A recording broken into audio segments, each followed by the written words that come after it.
Пайгамбарыбыз Мухаммад алейхиссаламды жиберди, жакшы жашаганды үйрөтүш үчүн. Жакшы нерсе деген эмне экенин таалимин бериш үчүн. Пайгамбарыбыз саллаллаху алейхи ва саллям бүткүл адам заттын мырзасы, төрөсү. Бүткүл адам заттын эң акылдуу, эң билимдүү, эң данышманы.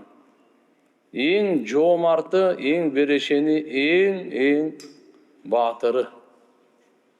Пайгамбарыбыз саллаллаху алейхи ва саллям бизге туугандар шариятын таштап кеткен. Жашоосун таштап кеткен.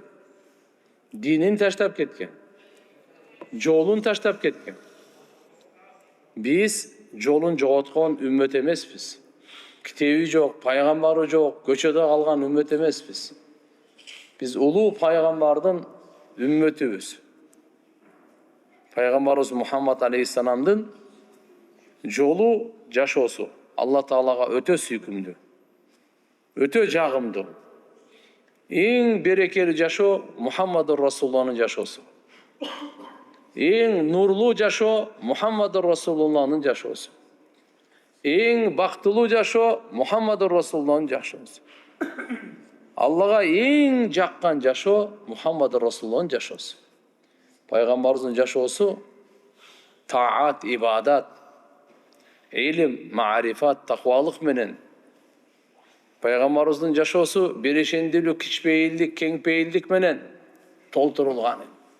Адилеттүүлүк менен башталып, айкөлдүүлүк менен бүтөт эле.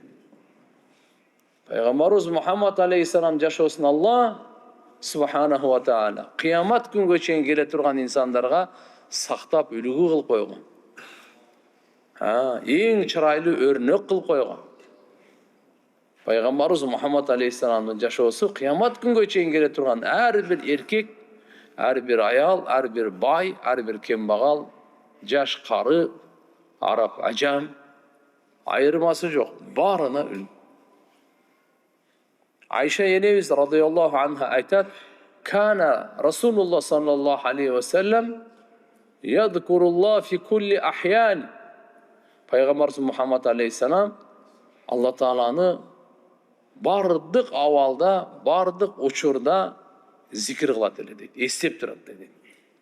Түндөсү да, күндүзү дагы, курсанчылыкта да, кайгыда дагы, басса дагы, турса дагы, отурса дагы, жатса дагы, эрте менен кечинде дагы, душманга каршы келип атканда дагы. Туугандар, Пайгамбарыбыз Мухаммад алейхиссалам дайыма Алланы эстеп турат эле.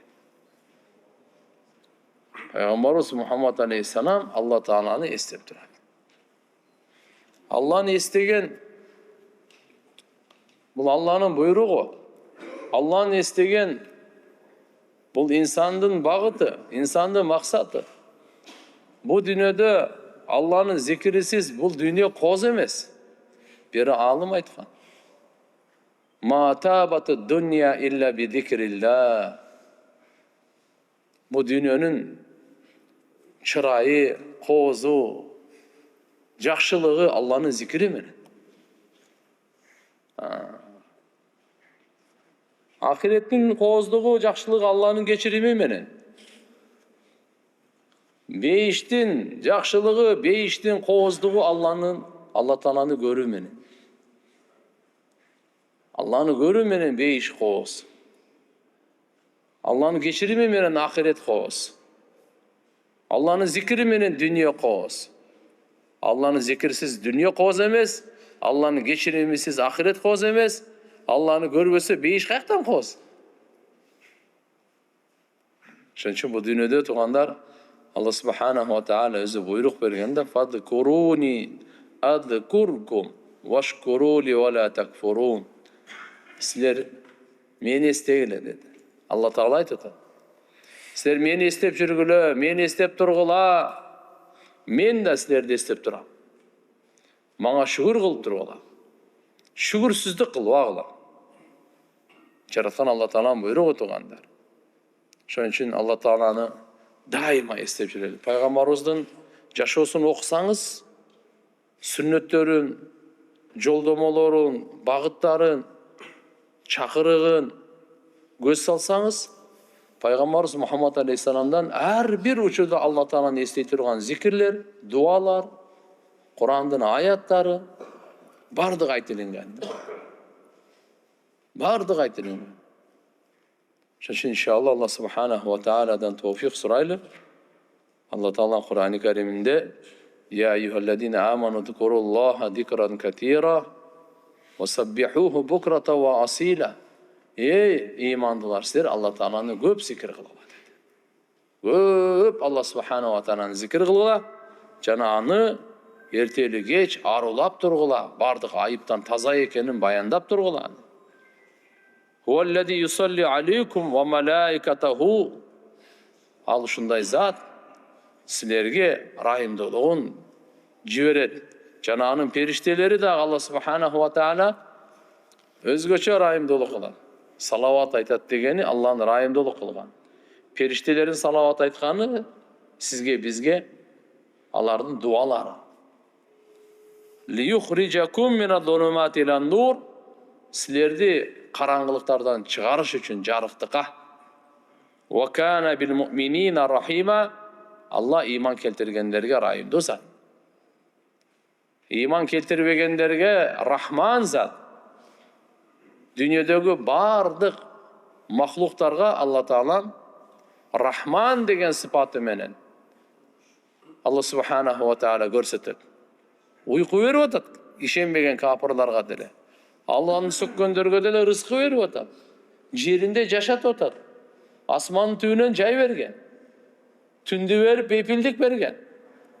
Jerden bardık mömö jemiş çöpçarlardı berip rızkı verip turat.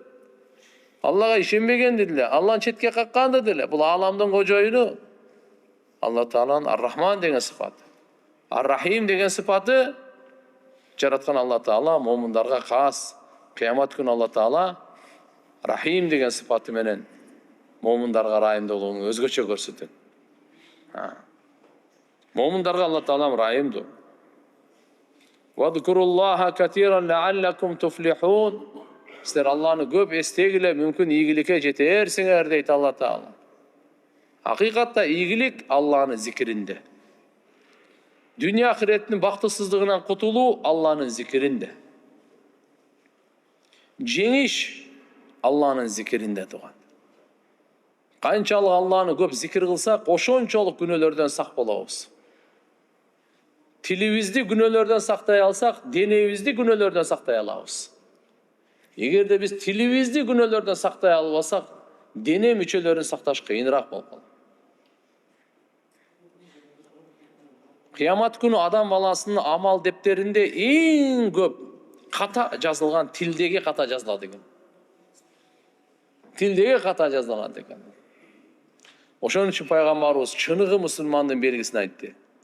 Al-Muslim man salimal muslimuna min lisanihi ve yadi. Çınığı Müslüman. Kim? Anın tilinden, kolundan bardık Müslümanlar aman bolsa. Tili menen ata-enesindagi kakşatpayt, jaman uf dep dagы aytpayt. Kur'anda uşuga çeyin aytıp koygan. Jaman söylegen ata-enege tiyakta tursun. Wa la taqul lahuma uf. Esejele uf. Үшкүрбө ата-энең алдында депчи. Allah subhanahu wa ta'ala tilge Kur'anda argандай мына ракурста коет, аргандай тип, аргандай түрү менен бергенде wa qulu lin-nasi husna дейт. Адамдарга силер чырайлуу сөз сүйлөгүлө дейт. Wa qula lahu qawlan layyina. Силер мынакей жумшак сөз сүйлөгүлө деп. Allah subhanahu wa ta'ala Musa пайгамбар менен Harun paygambарды Firavunga жиберип, idhaba ila Firavun. Бар ekоңор Firavunga баргылады. Ne için barышкан? Ал fa innahu taga, al çetten aşıp ketти. Aşa çağıp ketти, тоң moyun болуп кетти деп. Ошо буйруктарды бери ушул эле дават бергиле, бирок эсиңерде болсун. Wa qula lahu qawlan layyina. Жумшак сүйлөгүлө Firavunga. Firavunдай өзүн кудайлыкка жар салган бактысыздын эң бактысызы ошого дагы Муса пайгамбардай улуу пайгамбар, Харун пайгамбардай улуу пайгамбар, бир эмес эки пайгамбарды жиберип, Алла айтат жумшак сүйлөгөн.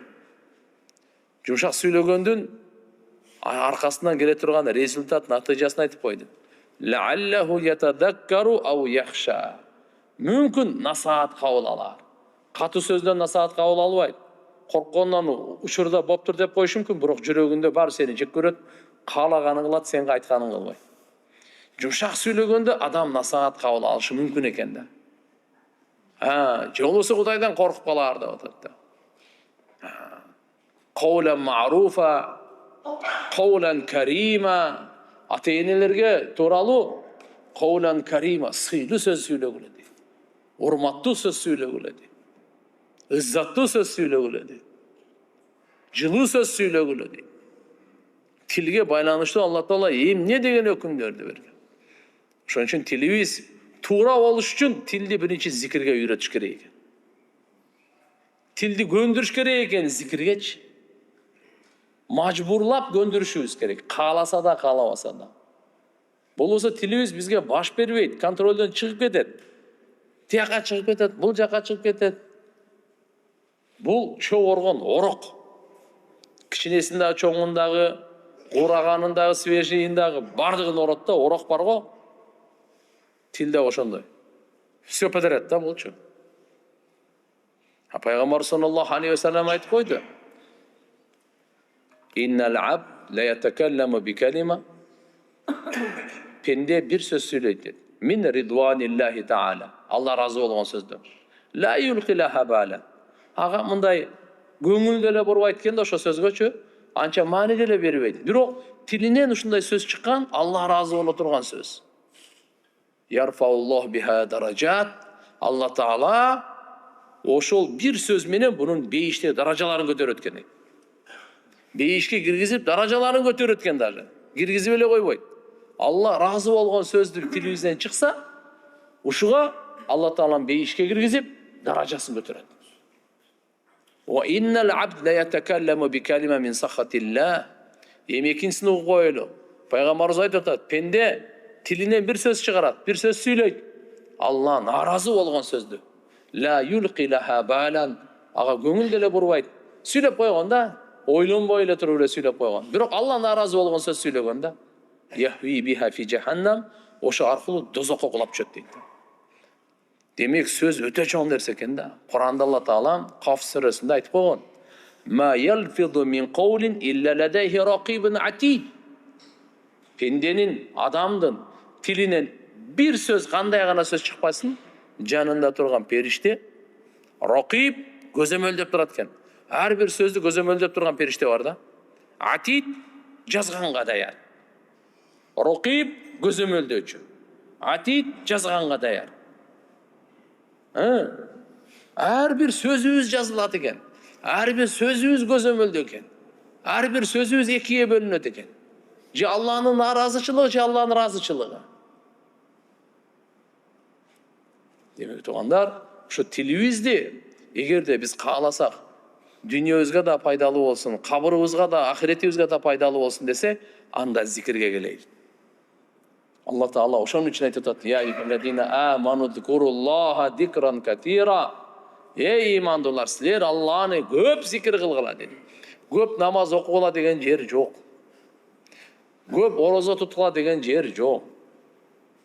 Көп деген сөз айткан эмес да. Намаз окугула, бар зекетин бергиле, садака бергиле, ажылык кылгыла, умра кылгыла, кандай жакшылык кылгыла, мындай эле келет. Көп деген сөздү Алла Таала кошкон эмес. Алла Таала көп деген сөздү зикирге гана кошкон. Зикирди көп кылгыла деп атат. Зикирди көп кылгыла. Себеп дегенде, зикирди көп кылганыбызда көп Алланы эстейбиз. Алланы эстеген сайын кубаттанабыз. Иманыбыз курчуйт. Жаңыланып турат иманыбыз. Алланы эстеп, эмнеден жаралганыбызды унутпай жүрөбүз. Качан, эмне үчүн дегенди эстеп турабыз. Ахиретке алхамдулилля даярдык. Алла субханаху ва таала мүмкүнчүлүк берип турат. Арам нерселерден сактанганга Алла Таалам күч кубат берет. Зикир аркылуу шайтан алсырайт. Шайтан коркуп турат. Шайтан качып турат. Шайтан жашырынып турат. Зикир токтогондон кийин эле ишин баштайт. Ошон үчүн пайгамбарыбыз саллаллаху алейхи ва саллям 24 саат зикир кылчу экен да. Эми айтышыңыз мүмкүн, уктаганда кантип зикир кылат эле деп. Пайгамбарлар көзү уктаса, жүрөгү уктабайт. Ошон үчүн пайгамбарлардын түштөрү вахий болот. Жабраил периште келип, бир топ периште менен пайгамбарга келип, ушуну мисалын баяндагыла дегенде айткан. Көзү уктап атат, бирок жүрөгү ойго деген. Жүрөгү, пайгамбарлардын жүрөгү ойго. Ибрахим пайгамбар, Исмаил пайгамбарды муздаганга келгенде Алла Тааланын буйругу түшкөн, түштө түшкөн. Өңүндө Алла буйрук берген эмес Ибрахим пайгамбарга, баланы муздагын депчи. Түшүндө көргөн. Балам, мен сени муздап атыпмын деп. А пайгамбарлардын түшү вахий болот. Пайгамбардын түштөрү жалган болбойт. Сиздики меникине окшош эмес. Сиздин биздин түш аралаш ар балакаттай. Пайгамбардын түшү вахий болот тугандар. Ошон үчүн пайгамбарлардын 24 саат буларда зикирде да. 24 саат Алла менен байланышта. Адам зикир кылган сайын Аллага жакындай берет. Зикир кылган сайын Алла Тааланы жакындан чырайлуу тааный берет. Зикир кылган сайын кадимкиден алхамдулилlah руханият нурлана баштайт туган. Кабыр нурланат, ахирет нурланат. Ошон үчүн өткөнкү сабакта да темабыз Кашка эмеде мына неде кольцойдогу. Анда да ушу зикирге келдик эле. Эми буйрса иншалла бүгүн да мына сиздер менен Алланын аяттары, Пайгамбарыбыз Мухаммад алейхиссаламдын саллаллаху алейхи вассалам хадистеринен ушуну окуп беребиз. Баарыбыз амал кылганда ниет кылайлы. Башкаларга жеткирген ниет кылайлы. Ата апа барбы? Айтыңыз. Бир туугандар барбы? Айтыңыз. Бала чака барбы? Айтыңыз. Достор барбы? Айтыңыз. Бизде эле калып калбасын. Ал зикир кылса сообун биз алабыз. Зикир кылса сообун биз алабыз. Пайгамбарыбыз мисалы бир хадис айтат: "Афдалу зикр ла илаха иллаллах ва афдалу дуа алхамдулилlah." Бир хадис. Зикирлердин эң абзели ла илаха иллаллах. Дуалардын эң абзели алхамдулилlah. Буну бас уктукпу? Эми дайыма абзел зикирди кылып жүрөйлү, дайыма абзел дуаны кылып жүрөйлү. Бул өзүбүзгө тиешелүү болдубу? Эми ушуну үйгө айта барыңыз сиз. Аялыңыз барбы, атаңыз барбы, апаңыз барбы? Айтыңыз. Зикирлердин эң абзели пайгамбарыбыз айтыптыр. Ла илаха иллаллах экен бүгүн мечиттен сабакта угуп келдим. Дуалардын эң абзели пайгамбарыбыз айтыптыр. Алхамдулилlah экен буну да мечиттен угуп келдим. Айтабызбы иншалла? Кана айтачы базы. Ла илаха иллаллах. Машалла. Бардык пайгамбарлардын тилинен чыккан сөз ушулчу. Бардык пайгамбарлардын тилинен эң улуу, эң берекелүү чыккан сөз ушул сөз. Бардык пайгамбарлардын тилинен чыккан сөз. Ушул сөздү айттык биз азырчы. Азыр мисалы алхамдулилlah баарыбыз сооп алдык. Бирок мен сиздер азыр канча болсоңуздар мына 200-300 ошончо сооп мен алдым. Өзүңүз айтсаңыз ибадат. Башкага айттырып, башкага жеткирсеңиз, ушунун аты даават. Даават бир философиясы татаал нерсе эмес. Жөн эле азыркымдан мисал менен мен өзүм айтсам ибадат. Айтып коюңуз десем, ушунун аты даават. Болду. Чын сүйлөдүңүз, чынчылдыкка чакырып койсоңуз, ошонун ичи даават. Намазды окудуму, ибадат кылдым. Эми намазга чакырбы, бул даават. Эч кандай кыйынчылык. Зикирдин алымдар экиге бөлүшөт. Бир болот зикир алхамдулилlah азыркы Алланы эстеп атабыз го. Ла илаха иллаллах, бир Алладан башка илах жок. Бир Алладан башка жаратуучу жок. Бир Алладан башка ааламдын кожоюн ээси жок. Бир Алладан башка ибадатка лайык эч ким жок деп Алланы эстеп атабыз го. Бул дагы алхамдулилlah бир жакшы зикир. Бирок bundan дагы күчтүү зикир бар да. Ал кайсы? Адам күнөө кылайын деген учурда Алланы эстеп аркага кайткан. Эми азыр алдайын деп атат да Алланы эстеп койчу. Эми уурдайын деп атат да, Алланы эстеп кетти, ташта. Зына жака барайын деп атып, казино жака барайын деп атып, Алланы эстеп койчу. Эми бирөө менен урушуп жаңжалдашайын деп аткандар Алланы эстеди да. Кыскасы айтканда, күнөө кылайын деген учурда Алланы эстеп, ошо күнөөнү таштап коюу эң улуу зикир ушул. Алланы эстеп таштады да булчу. Ушуга сооп берилет. Ошо арам нерсени кылбай койгондугу үчүн Aram nersени таштагандыгы үчүн Алла Таала улуу сооп берет.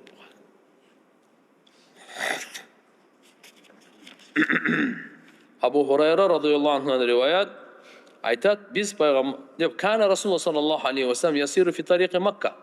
Payg'ambar sallallohu alayhi vasallam Mekke'nin yolunda жүрүп baratgan ekan. Famarna ala jabal bir toğunun janından ötüp baratdı deydi. Yuqallahu Jumdan. Jumdan degan tog' var ekan Mekke'de. Oşon jada ötüp barganlarını aytdı. Siru hada Jumdan. Sahabalar da janında var ekan. Bas öte bergile. Mına tog' Jumdan degan şuda. Biz aytqozmi, mana Sulayman tog' degan deydi. Jumdan degan tog' deb o'tdim. Sabaqal al-mufarridun dedi. Sabaqa al-mufarridun. Mufarridler aldığa ötüp ketdi. Sahabalar aytdı. Mal mufarridun ya Rasulullah. Mufarridun aldığa ötüp ketdi, ozup ketdi dep ayttınız ya Rasulullah. Alar kimler özü dediler. Peygamberimiz жооп berdi. Azzakirinalloha katira. Allah'ını köp zikir kılganlar. Allah'ını köp zikir kılganlar soopto. Жақшылықта, даражада алдыға өтіп кететкенде. Барабыздан ким Алланы көп зикір қылса, ошол алды да. Соопто да қалды да, жақшылықта да қалды да, даража мартабада да қалды да, ал алды да. Пайғамбар ошончо айткан сабақал муфарридун. Муфарридтер алдыға өтіп кетти деп. Сахабалар сразу суроо берди, муфарридти ким эле деп. Айтып атат, аздакириналлаха катира, Алла Тааланы көп зикир кылуучулар. Раваху Муслим ва Тирмизи. Бұл хадис Тирмизиде, Муслимде экөөндө тең келет.